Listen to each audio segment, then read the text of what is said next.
Tfaddal. Vas-y. Oui. J'ai une question. En fait, c'est mieux d'instaurer dans un pays les choses interdites dans l'islam, de forcer les gens à pratiquer l'islam ou bien de laisser choisir. C'est haram de forcer les gens à pratiquer quelque chose qu'ils n'aiment pas. Ouais, ce que je vois là, après les révolutions, je vois qu'en Tunisie, il y en a beaucoup qui veulent faire forcer les gens.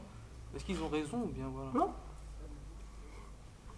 Ils n'ont nullement raison. Je vous ai souvent dit ici que quand vous entendez quelqu'un dire qu'il pratique la loi de Dieu, vous lui dites que monsieur, avec tout le respect qu'on vous doit, vous mentez.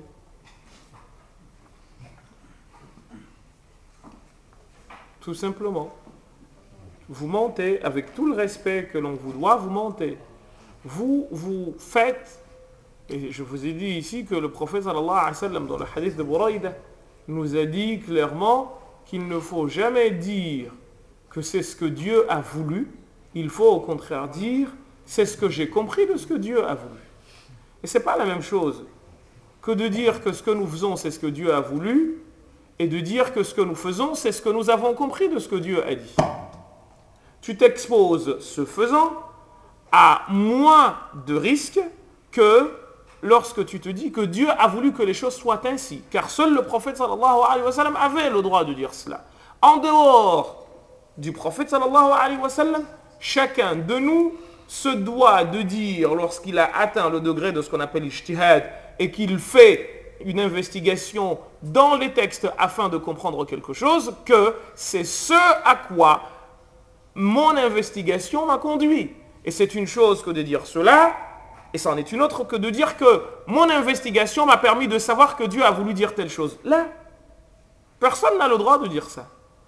Sauf qu'aujourd'hui, encore une fois, étant donné notre niveau qui est au rat et pâquerette en termes de religion, par rapport au principe même de notre propre religion, eh bien, les gens viennent et vous m'identifiez, entre guillemets, sans même que vous vous en rendiez compte, à ce que Dieu veut, à ce que le prophète veut. Je ne suis rien, moi. Et comme moi, tous ceux qui vous parlent. Nous ne sommes que des gens qui pensent avoir compris,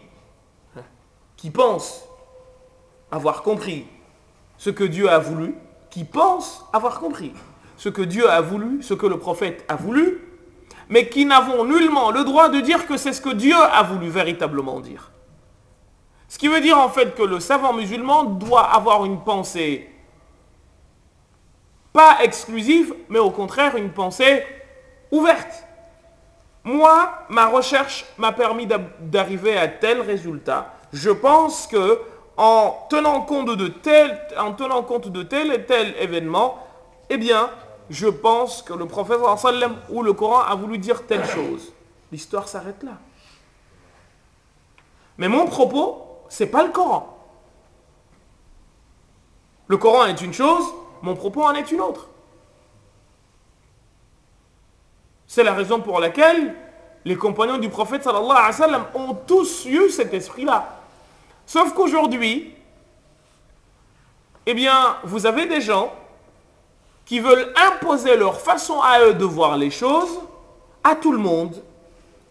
Alors que tous les savants de l'islam, sans exception aucune, ont eu chacun à dire « Mon idée n'appartient qu'à moi et toute personne qui veut me suivre, mais elle n'est pas une pensée exclusive.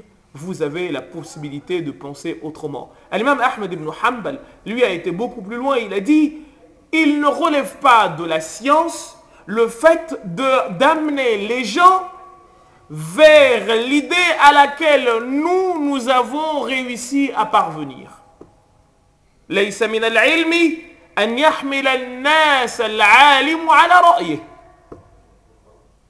Tu n'as pas le droit de faire ça. ليس هذا من العلم. Cela ne fait pas partie de la science. Tu n'as pas le droit. ينكر المتفق عليه ولا ينكر المختلف فيه. قاعدة. Ce sur quoi nous sommes d'accord, nous pouvons, parce que nous sommes d'accord, le mettre de côté. Mais ce sur quoi nous divergeons, ben nous ne pouvons jamais nous mettre d'accord pour le mettre de côté, puisque vous avez votre façon à vous de voir les choses et notre façon à nous de voir les choses. Donc quand vous entendez des gens venir vous dire, nous voulons appliquer la sharia, que la sharia wifqaman, selon la compréhension de qui? Et la plupart de ceux qui disent à longueur de journée cela veulent pratiquer la compréhension de la loi d'Allah par Cheikh l'Islam Ibn Taymiyyah. Mais ils n'osent pas le dire. Si à la limite, ils nous disaient, nous voulons que la compréhension de Cheikh l'Islam Ibn Taymiyyah, la compréhension de l'islam par Cheikh l'Islam Ibn Taymiyyah, Al-Hanbali, rahimahullah wa radiyallahu anhu ardah, c'est celle-là que nous souhaiterions que les gens suivent. Naam, al-la'n wal-ra's. À ce moment-là, on pourrait discuter et dire, mais Cheikh l'Islam a eu des positions que d'autres savants ont refusées, ont récusées. Et à ce moment-là, nous serions dans un débat intellectuel et nous laisserions au peuple le soin de choisir entre les deux visions laquelle ils prennent. Mais quand on vient, que l'on masque la compréhension de Cheikh l'Islam par le Coran et la Sunna, en disant le prophète a voulu ça et le Coran a voulu ça, c'est, excusez-moi le mot, c'est une supercherie intellectuelle. Et vous, musulmans, de par-delà le monde, ne devez pas céder à ces mensonges-là. C'est faux. Quand on vous dit que c'est comme ça, demandez toujours, c'est selon la compréhension de qui? Parce qu'en fait, la charia, telle que vous l'entendez ici, c'est pas Allah. C'est une compréhension humaine de ce que Dieu a voulu. Et retenez bien ce que je vous dis là.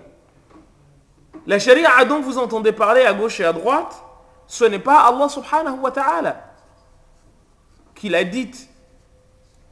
Dieu a parlé. Et des humains ont cherché à comprendre la parole d'Allah.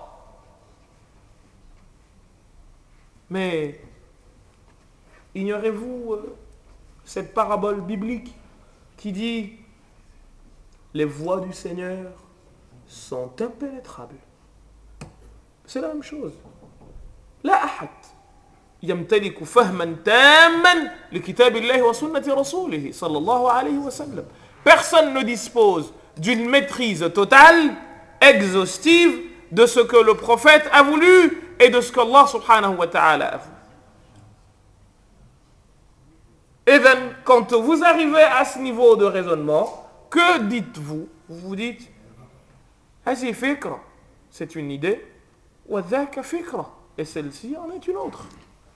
Nous laissons au peuple la possibilité de choisir ce qu'ils trouvent bon, ce qu'ils trouvent juste pour eux. Bas.